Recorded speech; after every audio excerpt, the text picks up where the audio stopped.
What if I told you that a forgotten island, barely a speck on the map of the UAE, could hold the key to a lost civilization? An island where ancient treasures lie buried beneath the sand, untouched for over 1,000 years. A place once buzzing with pearl divers, traders, and monks. Now eerily silent.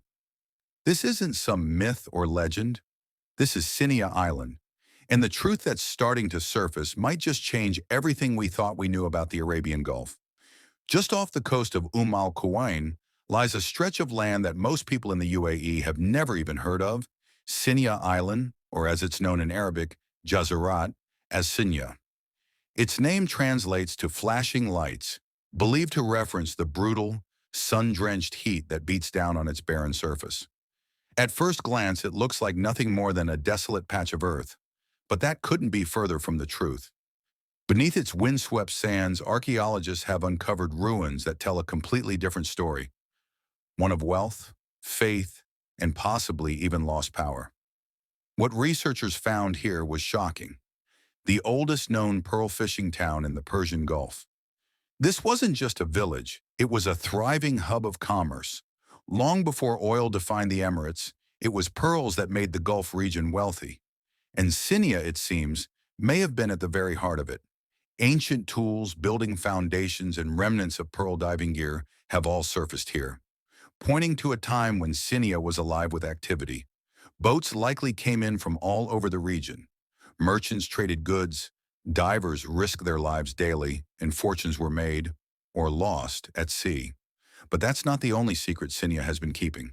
In a twist few expected, archaeologists uncovered something that rewrites the religious history of the region. The remains of an Eastern Christian monastery, along with what is believed to be a bishop's palace. Let that sink in. Centuries before Islam rose to prominence in the Arabian Peninsula, Christian monks had established a religious center on Siniyah Island.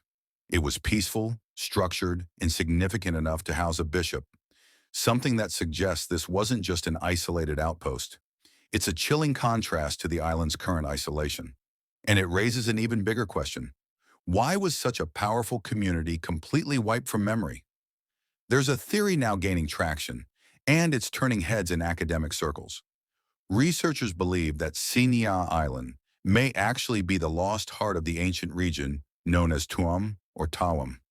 You won't find Tuam on any modern map, but in early Arabic manuscripts and Christian records, it appears again and again, a mysterious region tied to trade, religion, and influence.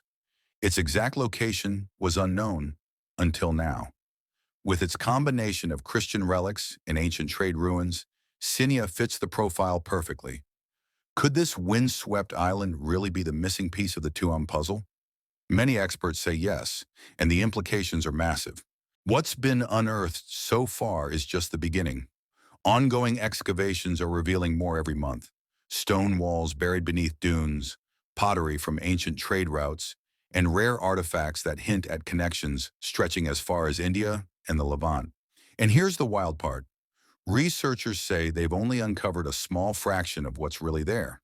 Some speculate that entire buildings remain hidden underground.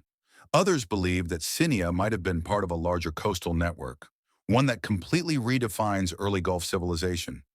One expert even suggested that the true scale of this settlement might rival ancient ports like Siraf or Suhar. But that wasn't the whole story. So why is this all coming to light now? For years, Siniya was ignored.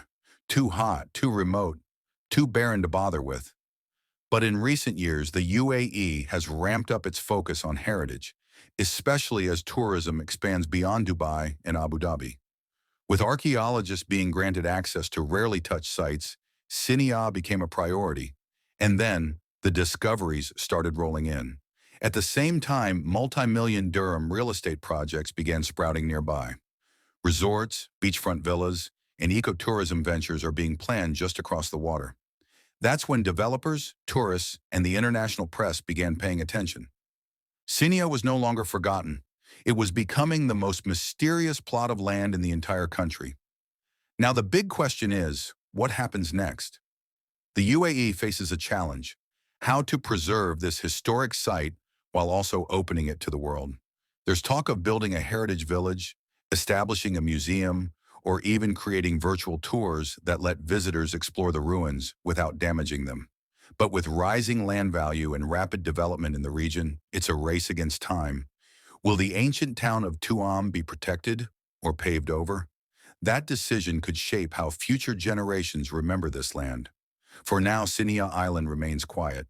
The ruins sit under a scorching sun, guarded by a few researchers and whispers of the past. But beneath that silence lies a story still unfolding. A lost Christian monastery, a forgotten Pearl Empire, a civilization that vanished without warning. So here's the question. What else is buried beneath Siniyah's sand? And more importantly, will we uncover it before it's too late?